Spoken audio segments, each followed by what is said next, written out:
가지고 우리가 건강에 유의해야 될 것 같습니다. 특별히 지난 한 주는 코로나나 독감으로 성도님들이 많이 고통을 받아가지고 건강에 대해서 기도하는 한 주가 되었던 것 같습니다. 그래서 오늘 교제할 말씀은 요나의 이 기도입니다.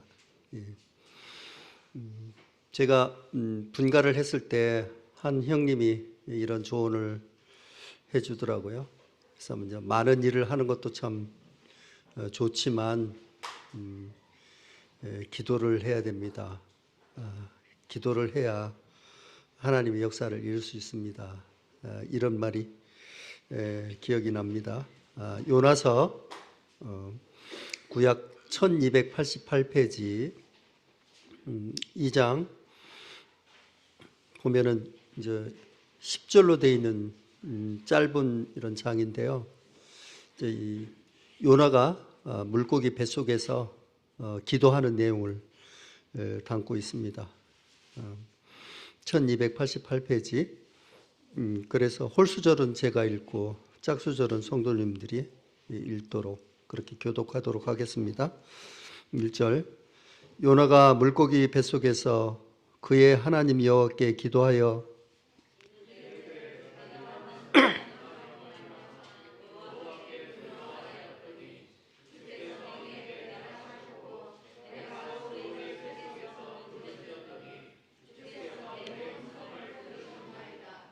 주께서 나를 깊음 속 바다 가운데 던지셨으므로 큰 물이 나를 둘렀고 주의 파도와 큰 물결이 다 내 위에 넘쳤나이다.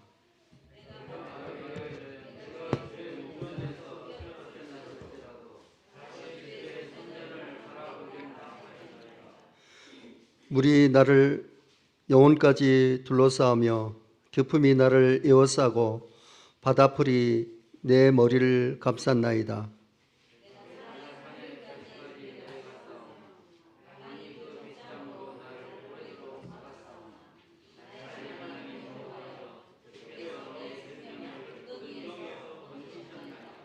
내 영혼이 내 속에서 피곤할 때 내가 여호와를 생각하였더니 내 기도가 주께 이루었사오며 주의 성전에 미쳤나이다.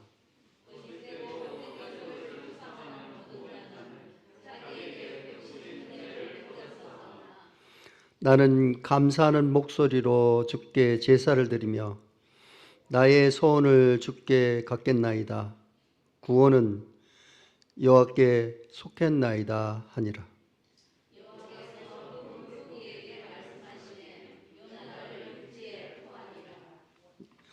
이 요나서는 이제 구약의 선지서 중에 이제 가장 우리에게 이 친숙한 이런 선지서입니다. 그래서 이 주일학교에서도 많이 인용되고 이런 이 선지서죠. 근데 이제 이 요나서를 보면 시작부터 이제 요나의 의지와 하나님의 의지가 이 충돌하게 됩니다. 그래서 이 요나는 이제 선지자임에도 불구하고 하나님 말씀에 이 불순종하게 되고 그래서 하나님께서 큰 폭풍을 보내시게 됩니다. 그래서 이제 그 폭풍으로 인해서 요나가 이 바다에 던져지게 되고 그래서 그 물고기 뱃속에서 요나는 무엇을 배우냐 하면 이 기도에 대해서 배우게 됩니다. 그래서 이 요나는 뱃속에서 회개하고 기도를 이제 배우게 돼서 이제 이 선지자로서의 이 사역을 이제 이 감당하게 되죠. 요새 참 교회도 어렵고 참 나라가 어려운데 사람들이 기도를 하지 않습니다. 그래서 이제 이 프랑스 신학자 자크 엘룰이라는 사람이 현대인들이 기도하지 않는 이유에 대해서 두 가지를 이 말을 했습니다. 첫 번째는 어른이 된 인간. 그래서 이제 우리는 하나님께 어떤 것도 지급받아야 할 필요성도 없으며 현실적으로 뭔가 필요하기 때문에 하나님께 의존하지 않는다. 인간의 그 어느 것도 하나님께 의존하고 바라지 않는다. 그 결과 관계가 깨끗하게 정리되었다. 이렇게 기록하고 있습니다. 그래서 우리가 물질적으로 부족한 것이 없기 때문에 사실 하나님께 그렇게 간절히 기도하지 않죠. 그래서 이제 어려운 시대처럼 일용할 그 양식을 구할 필요도 없죠. 그래서 이제 하나님과 이 사람의 관계는 의존 관계가 아니라 이 동등한 관계. 그래서 이제 어른이 된 거죠. 그렇기 때문에 기도하지 않는다 하는 것이고, 두 번째는 아버지의 이 죽음입니다. 하나님은 죽었고 하루는 텅 비었고 허무가 내 신이라고 한다면 내 기도는 어디에 드려야 하는가? 이 사람에게는 아버지는 죽었습니다. 그래서 이제 아버지가 죽었기 때문에 기도할 필요가 없겠죠. 그래서 이제 예수를 믿는다고 해서 다 기도를 배우는 것은 아닙니다. 이 신앙인 중에서 참 은혜로 이 구원을 받는다고 해서 이 구원을 받는 것이 곧 기도로 이어지는 것은 아니라는 것이죠. 여기 선지자 요나도 기도하지 않습니다. 그래서 1절에 보면 이제 이 배 밑에서 잠자고 있던 요나를 이제 선장이 깨우면서 일어나서 네 하나님께 구하라. 이 불신자가 이 선지자에게 너 기도 좀 해라. 이렇게 지적합니다. 이와 같이 보면 이 선지자 요나에도 불구하고 기도를 하지 않고 있는 요나의 모습을 볼 수 있죠. 그런데 하나님께서 이제 물고기 뱃속에 넣음으로 인해서 비로소 요나가 이제 이 기도하게 돼요. 우리가 이제 길도 방법도 소망도 없을 때 할 수 있는 것이 뭘까요? 기도가 유일한 소망이죠. 그 물고기 뱃속 경험을 통해서 기도하게 되고 영이 살아나서 요나는 이제 이 선지자로서의 이 사명을 다하게 됩니다. 기도를 못 배우면 하나님과 깊은 관계를 맺을 수 없습니다. 평생 그냥 구원에 대해서 얘기하면서 발목에 오는 물가에 놀다가 저 깊은 은혜의 세계를 경험하지 못하고 주님을 만나게 되죠. 요나서 2장 1절을 보겠습니다. 요나가 물고기 뱃속에서 그의 하나님 여호와께 기도하여. 그래서 여기 눈이 띄는 것이 뭐냐면 이 기도다 하는 것을 우리가 이제 볼 수가 있습니다. 근데 누가복음 이 11장에 보면 제자들이 예수님께 무엇을 얘기하냐면 우리에게도 기도를 가르쳐 주세요.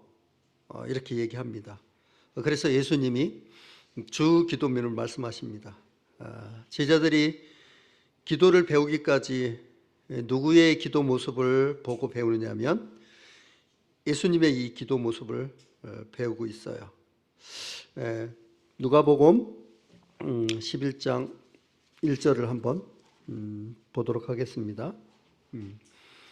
예수께서 한 곳에서 기도하시고 마치심에 제자 중 하나가 여짜오되 주여 요한이 자기 제자들에게 기도를 가르친 것 같이 우리에게도 가르쳐 주옵소서.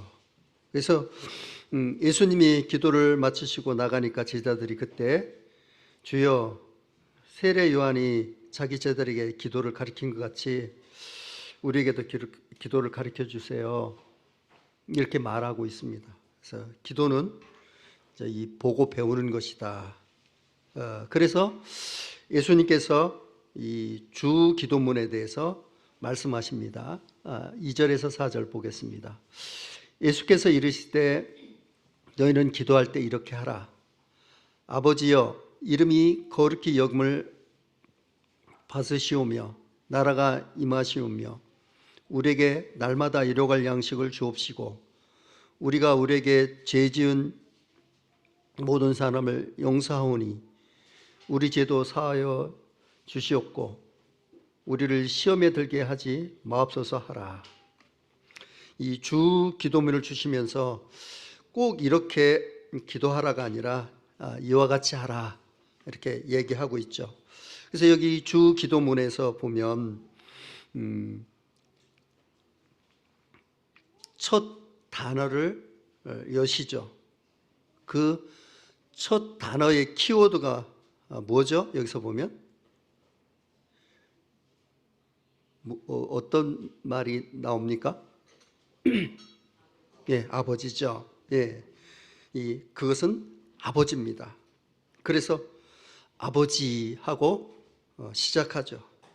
아버지여, 이름이 거룩히 여김을 받으시오며 이렇게 얘기하죠. 그래서 이 주 기도문에서 가장 중요한 단어 아버지입니다. 다시 말해서 성경에서 말하는 기도라는 것은 하나님을 자기 아버지로 삼은 사람이 할 수 있다는 것입니다. 주 기도문을 가르쳐 주시기 전에 예수님께서는 70명의 이 제자를 이 세상에 보내십니다. 그래서 누가복음 이제 이 10장의 이야기인데요. 그래서 이 제자들이 예수님의 이 명령대로 가서 복음도 전하고 막 귀신도 이렇게 나가더라 하는 이런 이야기를 이제 복음을 전하고 와서 예수님께 쭉 얘기를 하게 되죠.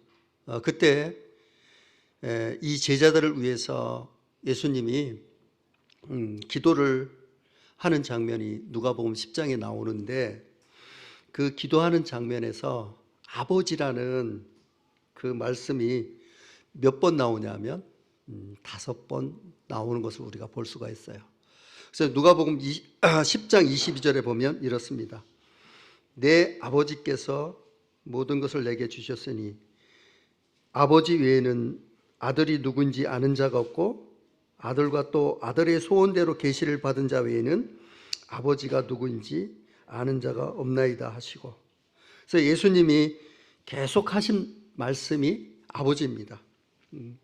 아버지와 아들의 이 소원대로 계시를 받은 자 외에는 아들이 누군지 알 수가 없다. 그래서 여기서 하나님을 아버지라고 부를 수 있는 자는 아들의 이 계시를 받은 자입니다.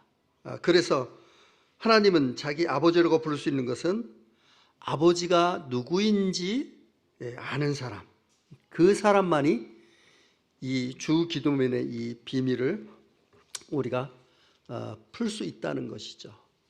그래서 이 같은 말씀을 우리가 생각할 때 제 기억 속에 생각나는 하나의 사건이 있습니다. 아주 오래된 옛날인데 우리가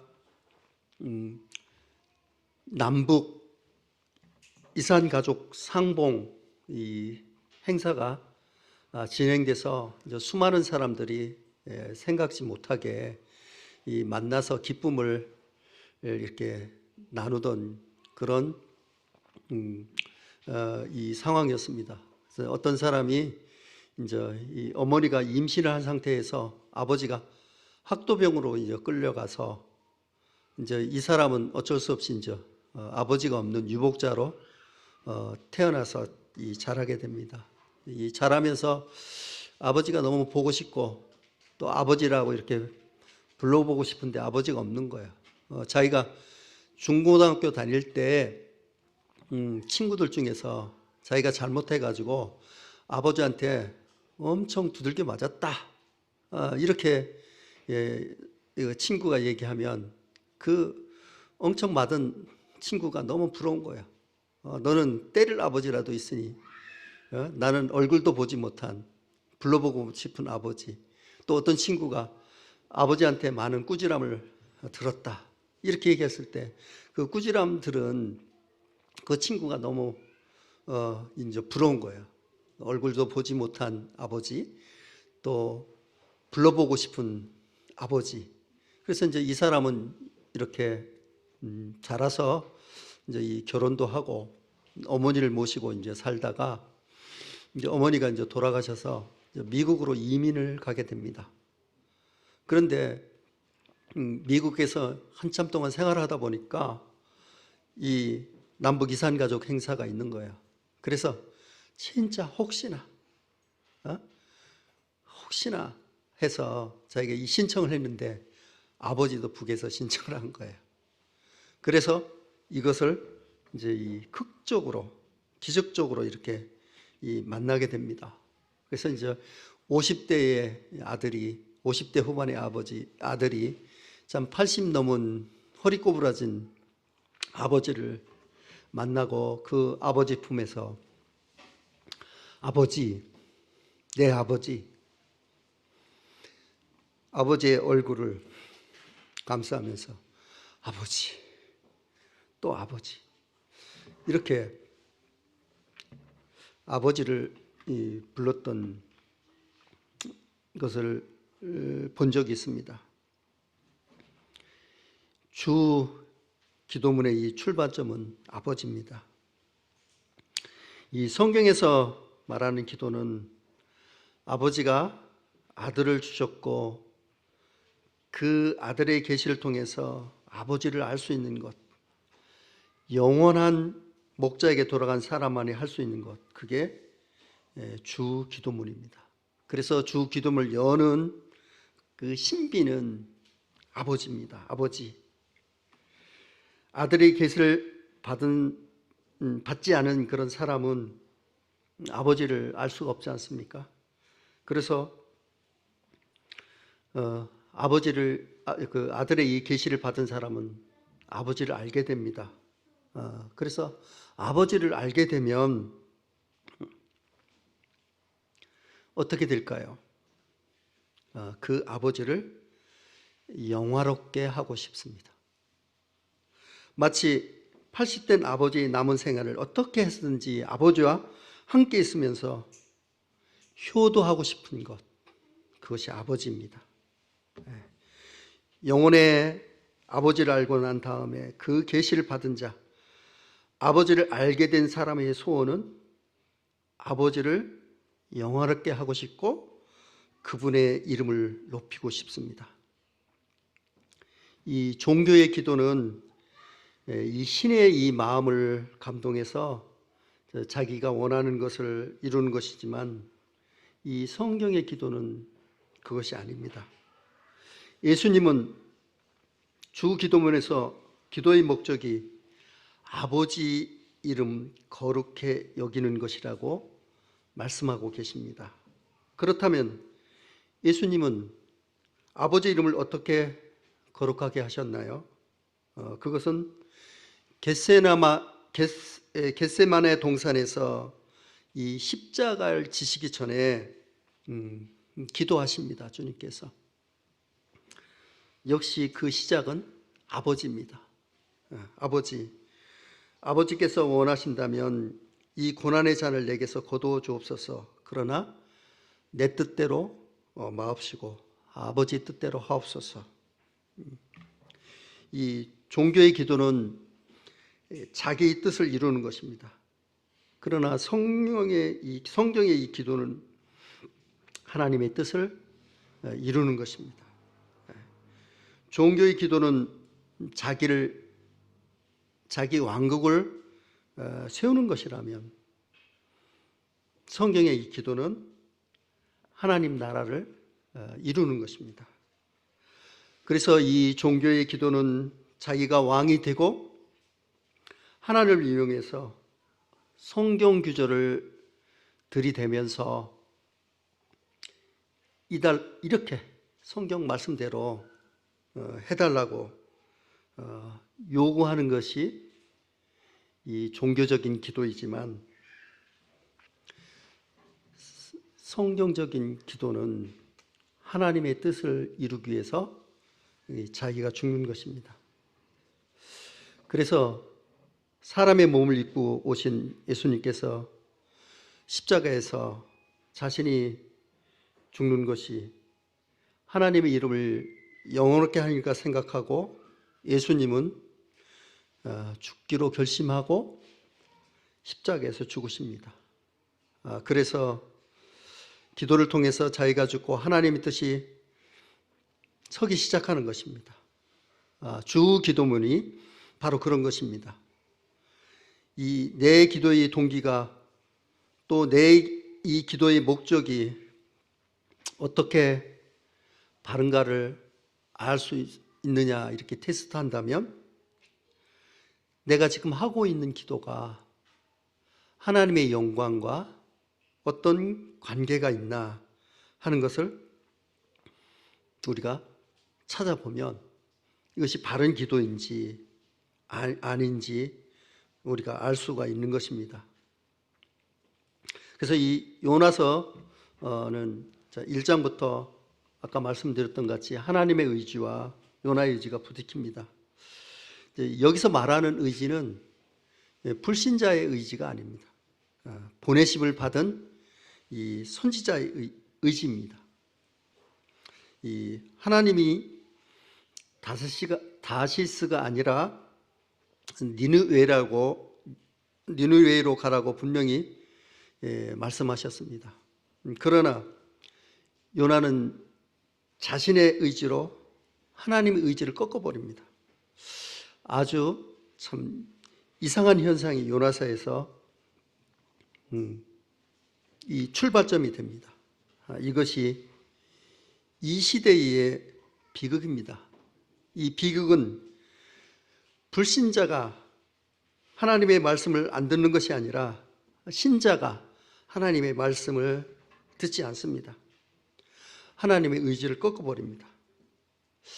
에레미야서에서 보면 하나님 말씀하십니다. 내 백성이 나를 버렸다. 이 생수의 근원인 나를 버렸다 한 것처럼 요나가 하나님을 버렸습니다. 이 요나 때만 하나님이 버려지는 게 아니라 하나님은 지금도 우리에게 배신당하고 있습니다. 인간이 자신의 의지대로 하나님의 의지를 꺾어버리면 그 다음에 나타나는 현상은 바다의 풍랑입니다.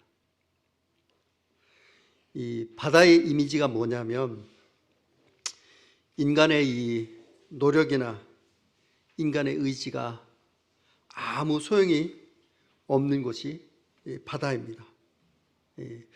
폭풍을 만나게 되면 선원의 노력이나 기술이 아무 쓸모가 없는 곳이 바다이죠.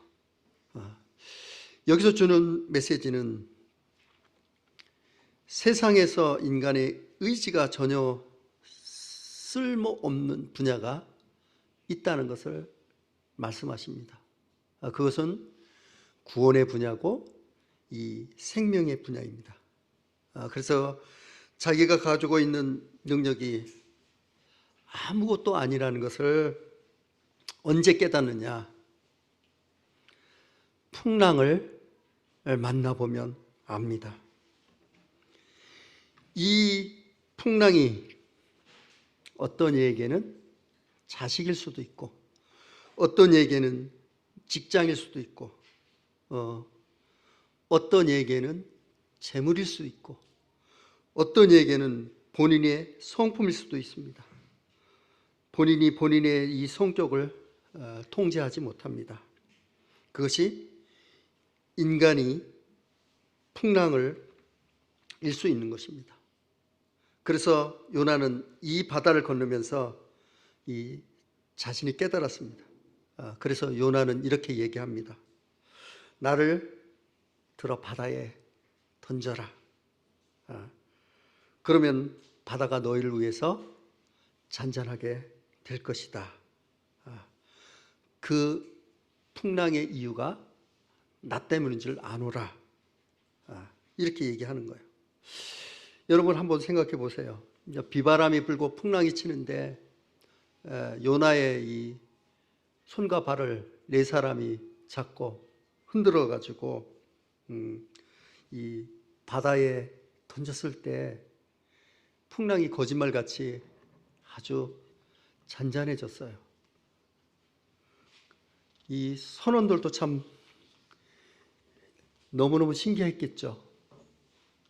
그러면 여기에서 주는 의미, 메시지는 뭐인가 하는 거예요. 우리가 영적으로 죽겠다고 결심하기까지는 풍랑이 끝나지 않는다 하는 것을 얘기하고 있습니다. 이 풍랑은 요나를 향했는데 요나가 죽기로 결심하고 바다에 던져졌을 때 배 안에 모든 사람들이 살게 되었죠. 사실 사람들은 이것이 자기 문제인지 잘 모릅니다. 모든 이 폭풍은 나를 향하고 있습니다. 그런데 본인은 정작 몰라요. 자기 문제인지 모르는 것이죠. 그래서 자기 문제인지 알고 스스로 바다로 던져라 하기까지는 그 폭풍이 끝나지 않는다는 것이죠. 그래서 요나가 이 자기 문제인 줄 알고 바다에 던지려 했을 때 이제 하나님은 요나를 위해서 큰 물고기를 예비해 주셨다는 거예요. 큰 물고기가 이 바다에 떨어진 요나를 이 받아 먹을 것이라고 어떻게 생각할 수 있었겠습니까? 하나님이 그를 물고기 뱃속에 넣은 거예요. 그래서 이 하나님은 요나는 하나님을 버리고 떠났지만 하나님께서는 큰 물고기를 예비하셔서 바다에 떨어져 죽게 된 요나를 물고기 이 뱃속으로 넣습니다. 이것을 보면 요나를 하나님께서 얼마나 소중히 여기시고 있는가 하는 것을 알 수가 있습니다. 그래서 제가 이제 기도할 때 이사야 49장 읽은 그 말씀 같이 내가 여인이 어찌 자기 태에서 난 자식을 잊겠느냐, 사람은 혹 잃지라도 나는 너를 잊지 않는다, 이렇게 얘기하고 너희를 내 손바닥에 새겼다, 이렇게 얘기하는 것이죠. 참으로 아버지, 하나님 아버지, 나의 아버지 하나님은 이런 분이신 거죠. 우리가 구원 받을 때만 필요한 것이 아니라 구원 받고 후에도 선지자인데도 요나가 자기 의지를 피고 하나님의 의지를 꺾고 이 하나님을 멀리 떠났을 때 그 요나를 위해서 이 물고기를 준비하신 거예요. 이것이 우리가 생각해 볼 하나님의 이 사랑입니다. 2장 10절을 요나서 2장 10절을 한번 보도록 하겠습니다. 본문으로 와서요. 여호와께서 그 물고기에 말씀하심에 요나를 육지에 토하니라. 그래서 물고기가 요나를 삼켰고 그 물고기가 토해내는 그 중간에 요나는 기도가 배워지기 시작한 것입니다. 그래서 2장에서 눈이 띄는 단어, 이게 뭐죠? 기도입니다. 그래서 이제 1절 다시 보면 요나가 물고기 뱃속에서 그의 하나님 여호와께 기도하여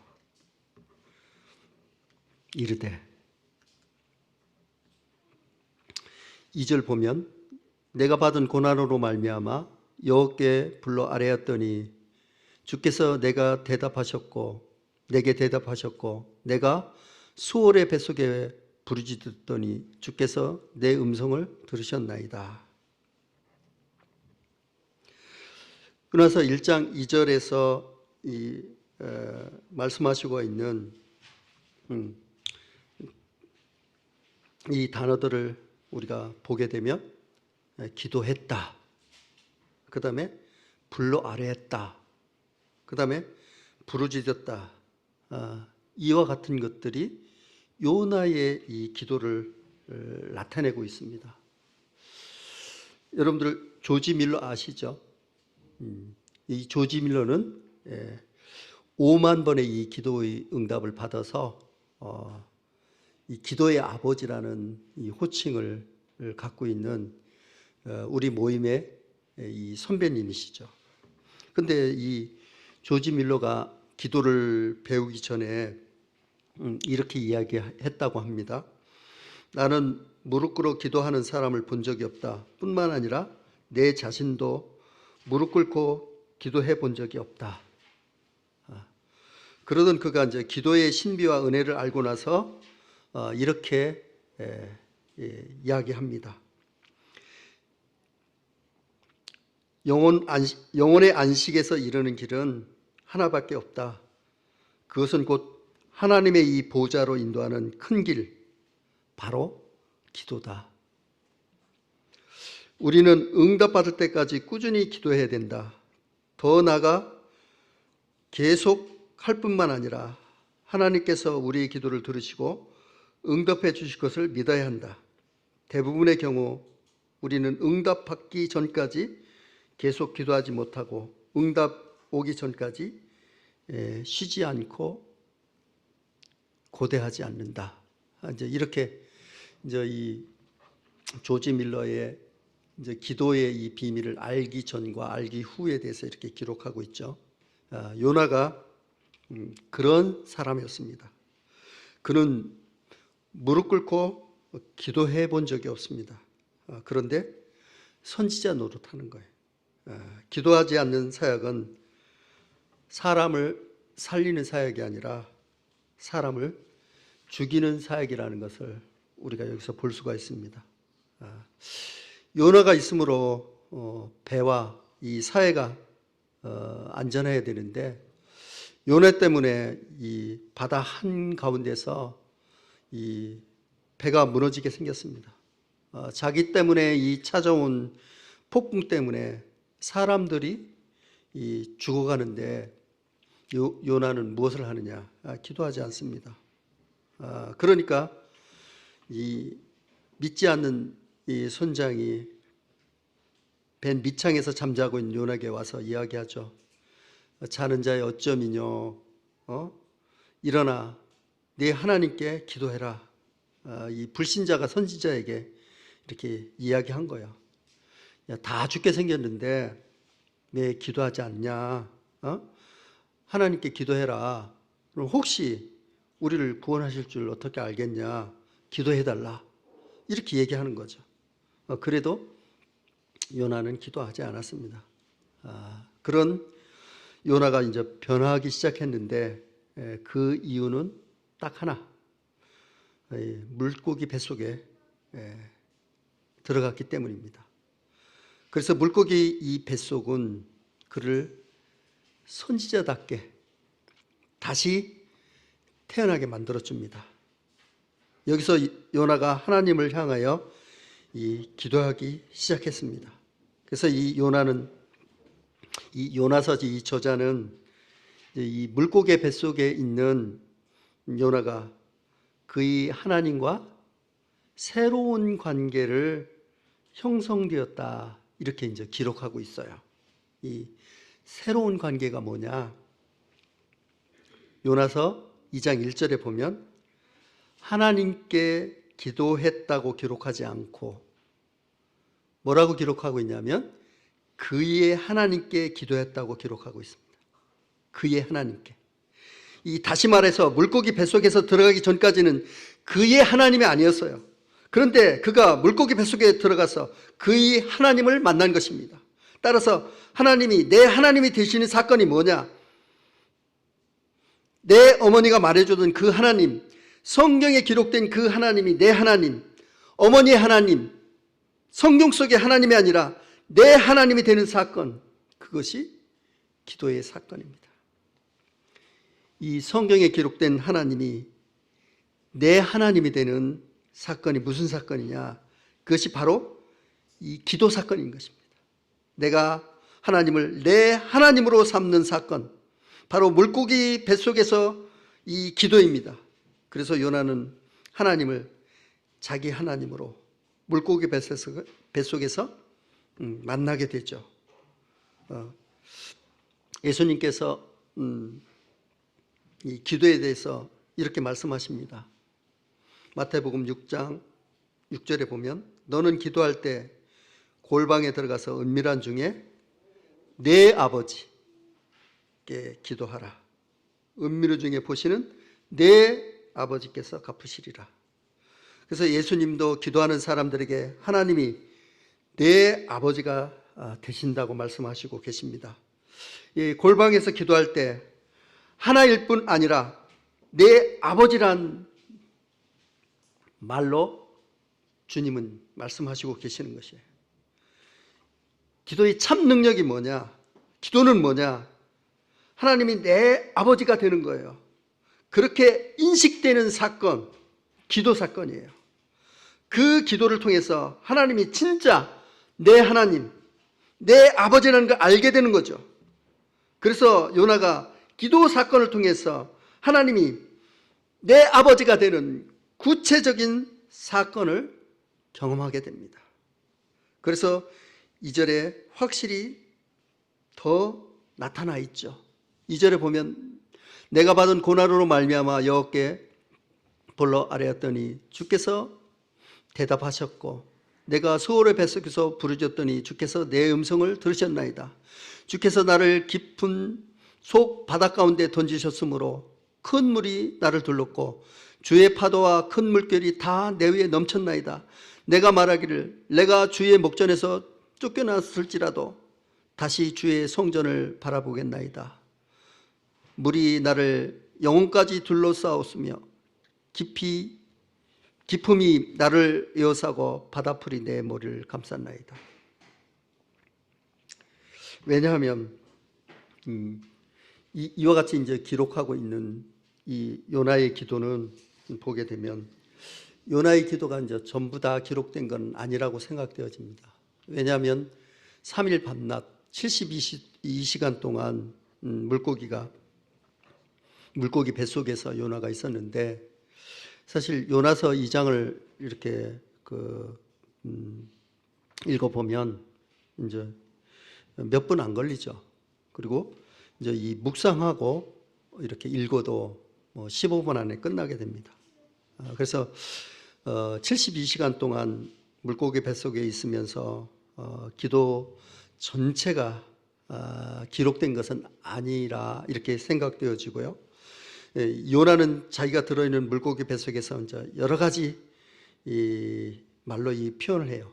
2절에서는 뭐라고 하냐면 내가 수월의 뱃속에 있다 이렇게 기록하고 있고 3절에 보면 깊은 바다 가운데 있다. 6절에 보면 내가 산의 뿌리같이 내려갔다. 산의 뿌리까지 내려갔다. 그것도 부족해서 이 빗장이라는 말을 써서 땅이 그 빗장으로 오랫동안 막았다. 이렇게 이제 기록하고 있는데요. 유대인들의 이 개념에서 이 수월은 하나님을 믿지 않는 불경건한 사람들이 이제 가는 곳이 수월이라고 얘기합니다. 그리고 이 유대인에게 이제 죽음의 이 종말성, 다시 말해서 이제 죽으면 끝난다는 말을 나타내는 그 단어가 산의 뿌리라는 거예요. 완전히 끝났다 하는 거예요. 산의 뿌리. 그래서 이제 인간이 가장 밑바닥에 들어갈 수 있는 곳이 어디냐? 그것이 이제 산의 뿌리라는 것이죠. 그런데 요나는 산의 뿌리까지 들어갔는데 자기가 나올까봐 그 위에 빗장을 쳤다고 이야기하고 있어요. 그러니까 사람이 갈 수 있는 가장 깊은 장소가 산에 뿌리고 그 산의 뿌리에 빗장을 막았다는 것은 자기가 죽었다는 얘기죠. 요나는 자기가 죽게 생겼다 하는 것을 알았습니다. 이 죽음의 이 장소에 자기가 일어날 수 없다는 거예요. 그런데 그 죽음의 이 장소, 바다 깊은 곳, 물고기 뱃속, 산 뿌리 아래 빗장으로 쳐진 죽음의 이 장소에서 요나는 생명을 얻게 됩니다. 그 생명을 누가 주느냐? 하나님이 주시는 거죠. 그래서 요나는 이 죽은 자리에서 위기 순간에 그 캄캄한 흑암 속에서 이 하나님을 경험하며 뭐라고 얘기하냐면 하나님, 나의 하나님이라고 얘기하고 있습니다. 6절에 보면 내가 산의 뿌리까지 내려가서 하며 땅이 그 빗장으로 나를 오래도록 막아싸우나 나의 하나님, 나의 하나님이라고 얘기하고 있죠. 여호와여 주께서 내 생명을 구덩이에 건졌나이다. 그 산의 뿌리 아래서 나의 하나님이 주께서 내 생명을 구덩이에서 건졌다. 이렇게 이야기하고 이제 이 9절에 보면 나는 감사하는 목소리로 주께 제사를 드리며 나의 소원을 주께 갖겠나이다. 구원은 여호와께 속했나이다. 그리고 나서 이 요나서의 가장 중요한 주제는 무엇이냐면 이 캄캄한 어둠 속에서 산의 뿌리 속에서 그가 뭐라고 고백했냐면 구원은 여호와께 속했나이다. 이렇게 이 고백으로 끝나는 것이 요나의 마지막 기도입니다. 그리고 구원은 여호와께 속했다는 말이 끝나자마자 하나님의 이 명령을 통해서 물고기는 요나를 육지로 이렇게 이 토해 내는 이와 같은 역사가 일어나는 것입니다. 이 놀라운 이 사건을 이제 예수님이 이 자신의 이 부활을 설명하시면서 요나 사건을 언급하시죠. 그래서 이 마태복음 12장 39절에서 40절에 보면 그 이와 같은 요나의 사건에 대해서 이리 기록하고 있고, 이 요나와 예수님의 이 차이점은 뭐냐면 요나는 자기 의지대로 고집대로 살다가 물고기 뱃속으로 갔지만 예수님은 하나님의 의지에 순종해서 스스로 십자가의 이 고통을 참으시고 우리 죄를 지시고 십자가에서 죽으시죠. 그런데 요나와 예수님의 이 공통점은 뭐냐면 하나님이 살리셨다는 거예요. 캄캄한 어둠 속에서 그 깊은 산의 이 뿌리 속에서 하나님이 그를 일으키셨다는 것. 그래서 그가 물고기 뱃속에서 살아나와서 사역을 감당하게 되죠. 그래서 이 요나의 핵심은 1장이 아니고 요나의 핵심은 3장이 아니고 2장이 없으면 요나서 이 3장은 일어나지 않아요. 요나서 2장이 없으면 요나서 1장은 아무런 의미가 없습니다. 그런 의미에서 요나서 2장은 이 면류관과 같다는 거예요. 면류관이라는 거예요. 그래서 우리 생에서 가장 확실하고 내 인생을 붙잡아 주는 것, 그것은 기도입니다. 내가 하나님의 역사를 감당하고 내 인생에서 가장 중요한 장, 숨겨진 것, 드러나지 않지만 바다 깊은 곳에서 반드시 있어야 하는 것, 인생의 이 면류관은 기도예요. 기도가 있어야 됩니다. 기도하지 않는 오래된 성도들이 기도하라고 주님께서 말씀하십니다. 보이지 않는 깊은 곳에서 너의 인생의 면류관이고 너의 인생을 다시 살게 한 위대한 힘이 밑바닥에 있는 뱃속의 기도의 힘이라는 거예요. 이 기도를 통해서 여호와의 구원을 맛보는 거예요. 성도 여러분, 이 기도가 없이는 니느웨의 성이 구원받지 못합니다.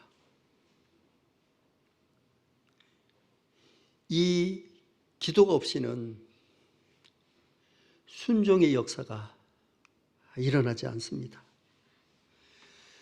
자기 의지대로 자기 고집대로 살겠던 요나가 2장부터는 깊은 산 뿌리 속에서 물고기 뱃속에서 변화를 받고 나서야 3장에서 순종해서 니느웨로 가고 그곳에서 구원의 역사가 일어납니다.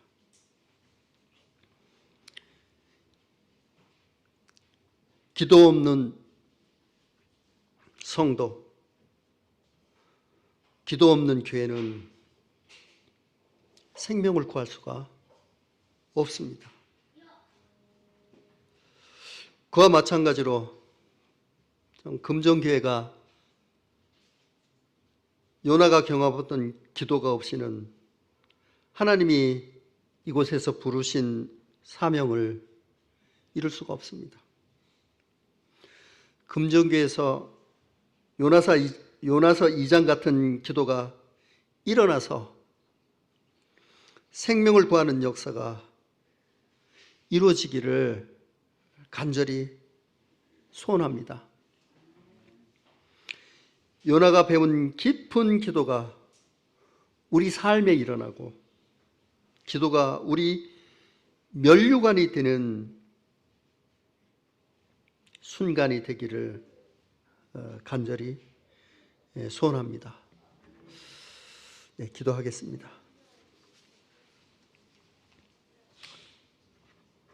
하나님 아버지, 이와 같은 말씀을 주셔서 감사합니다. 성도 여러분, 요즘 어떻습니까? 하나님 말씀이 안 들리는 것이 아니고 들리는데 설교 속에서 듣고 큐티 속에서도 듣고 다른 사람이 입술로도 듣는데 그렇게 하면 안 된다는 하나님의 음성을 듣는데 혹시 고집피고 자기 의지대로만 살아가지는 않으신가요? 보이지 않는 뿌리같이 기도하지 않고 사역하지 않으십니까? 이미 어른이 된 나는 기도가 이미 죽지 않았나요? 하나님에 대해서 나의 하나님이라고 고백하고 읊조려 본 적이 점점 사라지고 있지는 않습니까? 그런데도 일은 하고 있어요. 그런데도 살아가고 있어요. 기도는 우리 생애의 면류관입니다. 물고기 뱃속에서 기도를 배웠던 요나가 3장에서 순종하고 하나님의 역사, 구원의 기적을 경험했죠. 우리가 필요한 것은 어머니의 기도, 성도의 기도로 살았던 내가 이제는 내 기도를 해야 될 때가 되지 않았나요? 인생의 폭풍을 만난 내가 아직도 그것이 나로 인한 폭풍인지 모르는데 깨닫고 기도의 자리로 우리는 들어가야 합니다. 오늘 요나의 기도를 배우고 이 기도에서 구원은 여호와께 속했다고 고백하고 하나님이 나의 하나님으로 만드는 기도가 우리 속에 일어나기를 소원합니다. 그래서 금정교회 부르신 소명이 우리 순종을 통해서 이루어지는 역사가 일어나길 원합니다. 한 해 동안 주님이 선한 인도와 보호하심에 대해서 감사드리며 우리를 구원해 주신 주 예수 그리스도의 이름으로 기도드립니다. 아멘. 네, 들어줘서 감사합니다.